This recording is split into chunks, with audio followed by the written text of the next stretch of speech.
দর্শক এক ভাই প্রশ্ন করেছেন, কোরবানির পশুর নাম অন্য কোনো নাম দিয়ে নামকরণ করা যাবে কিনা। অত্যন্ত স্পর্শকাতর একটি প্রশ্ন। বর্তমানে সোশ্যাল মিডিয়ায় আমরা দেখেছি যে নারায়ণগঞ্জের একটি মহিষের নাম ডোনাল্ড ট্রাম্পের নামে নামকরণ করা হয়েছে। মূলত নামকরণের বিষয়টা যদি আসে তাহলে পশুদেরকে বিভিন্ন নামে নামকরণ করা জায়েজ। যেমন একটা মানুষের যদি ১০টা গরু থাকে, ২০টা মহিষ থাকে, এক একটা পশুকে চেনার জন্য সে ভিন্ন ভিন্ন নাম দিতে পারে। এতে কোনো দোষের কিছু নেই। তবে সেই নামটা যেন এরকম কোনো অশোভনীয় নাম না হয়, সেই নামটা যেন বিতর্কের কোনো কারণ না হয়। সাম্প্রতিক আমরা যেটা দেখলাম, ডোনাল্ড ট্রাম্পের নামে নামকরণ করা হয়েছে।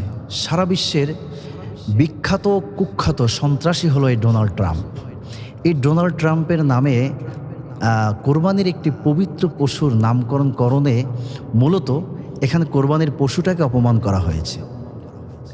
মূলত যারা আল্লাহকে চেনে না, নবীজিকে চেনে না, ইসলামকে চেনে না, যারা মানুষের উপর জুলুম করে, অত্যাচার করে, আল্লাহ তাআলা তাদেরকে বলেছেন বালহুম আদল, তারা চতুষ্পদ জন্তুর থেকেও খারাপ।